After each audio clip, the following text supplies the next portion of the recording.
Happy Black Friday. I haven't even looked at one thing online to buy at all, even stuff I know I'm out of and need to reorder because I just don't care today. So, first of all, this is what's called Smoking Bishop. I'm not sure how I feel about it. It's two different wines with a bunch of fruit and spices. Don't really like wine. I mean, it's not bad, but I'm not a wine fan, so I'm not sure what I feel about it, but hopefully it's going to help me with my endlessly scratchy throat problem. But that's not what I came here to talk about today. I came here to talk about the next book I'm going to publish sooner than I initially planned, because I think it's going to be appropriate to publish it at the end of January after the inauguration. It's called The Conscript. And it happens in 23rd century, formerly known as British Columbia, after the grid failure and everything had gone back, at least as far as this part of the world, no electricity, back to like the olden days, riding your horse to work and all of that.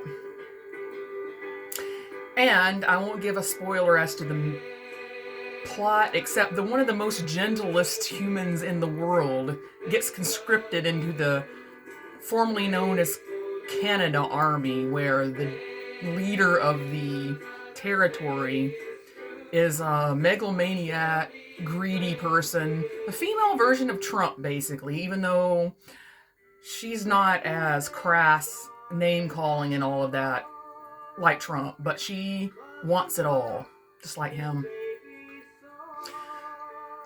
But the main woman character in this book is named Marilyn Swiftwater. And she looks like the way that I made the initial Harlow look like. But then when I changed to the publishing version of Thrice, I changed the way Harlow looked too. But initially, the initial Harlow in the end was supposed to be the ancestor of Marilyn Swiftwater. Very pale, really extremely pale freckles that you can barely see, but you can see them. Her hair is like very, very light ginger. It almost looks pink, like the inside of a shell. That's how light her hair is. And her eyes are like a handful of water, ocean water. Like, you can tell if they're green or if they're blue. They're very pale. But despite the fact that Marilyn Swiftwater is about 5'3" and is about 10 pounds at max, don't mess with her, man. She is the most ferocious character as far as women that I've ever written. So I did a lethality list and posted it on Facebook a couple of weeks back on the most potentially lethal character to the least lethal character. And number one was Beru Bennett from The Primogenial, because she's telekinetic. And then one day she just figured out, when she's like 7, she can just kill somebody with not even bat of an eye. She can do it with her mind. And she doesn't even think anything about it.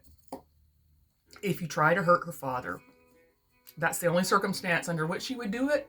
But man, when she dies, people, does she do it with some fucking flair, man. The way she killed the bad guys in The Primogenial, to me, today is the best death ever. Anyway, behind her is Marilyn Swiftwater, who pretty much said that she would rip the guts out of somebody's stomach if they hurt somebody she loved. And man, when she wants something, she is restless until she gets it. So she's the most dauntless and determined and fierce woman character that I've written. So then, my first character, main character, Serena Weatherly, she was the most classically intelligent, also physically intelligent, the most articulate, verbose, lots of vocabulary words. That was her. That was her strength. Troy Bennett from the Primogenial was the most crafty, streetwise, street smart, escape artist character. And then Harlow, in the book I just published, Thrice, she can clock problems. She can see them from a mile away. She can read bad people. And she's also very sweet and very nurturing, which I had never written a nurturing character before. But then her co-main character in Thrice, Gemma Shaw, I think she's got the biggest pair of brass tacks of any of them because of the way Gemma's life proceeded. And Gemma's also kind of got one of those almost on the verge of being crude, kind of jokey characters, but she does it in a loving manner. It's banter between her and Sebastian, where he ends up blushing a lot of times with things she says, even though he was like this rock star and this actor, so how could he get embarrassed? And in fact, when Harlow marries Graham, Graham in Thrice is an erotic fiction writer, and even Gemma can make him blush, which is probably pretty hard to do to an erotic fiction writer. Marilyn Swiftwater has sort of a different kind of humor, like she does like dad jokes. And her profession in the beginning of the book, has 2 jobs because her parents are addicted to having babies. She ends up with like 20 siblings before they finally stop. So in order to be away from the house full of these children in varying ages, she works during the day as a seamstress, and at night she works at like a pub, and she's just very unimposing looking and just very gentle in the way that she speaks. So you never, ever, ever, ever would suspect her. If you cross the wrong person in her life, she's gonna rip out your bowels.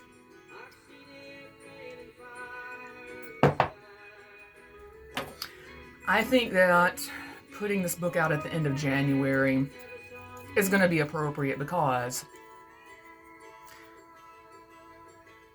what's going to happen if Trump and Project 2025 does everything they say they're going to do? LGBTQ military, and I brushed on this before, will be let out of their positions, and then high-ranking generals will be fired from their positions and replaced by Trump Christian nationalist loyalist people. And when that happens, what's going to happen? Well, people that are already in the military, like I said before, are going to be demoralized and they're going to resign or they're going to retire or whatever. And then what's going to happen is we're not going to have enough soldiers. And then what's going to happen? Conscription. I am not a paranoid conspiracy theory person at all. And like I said before, if 20 years ago somebody told me what's happening now in the United States is going to happen, I would call them a conspiracy theory nut. But guess what? It's happening. It's in our faces. It's real. And I hope everybody holds onto their butts and hopes they can buy a dang grocery order without overdrawing their bank account, if they even have their job anymore. And that's a topic for another time. Federal workers.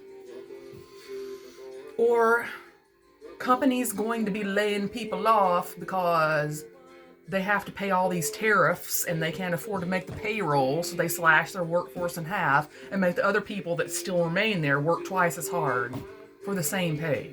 Because guess what? Project 2025 wants to be able to where there's no more overtime pay. That and so many things. And I could get down the women's reproductive rights thing again, but then I would just get mad, and I don't want to be mad today. I'm having a chill day. Hope everyone has a good one as best as you can, and just to know that people like me, in whatever capacity that I can, are going to fight for the marginalized in whatever capacity that I can. Not physically, 50 years old, physically wimpy, but I'll figure it out. Take care.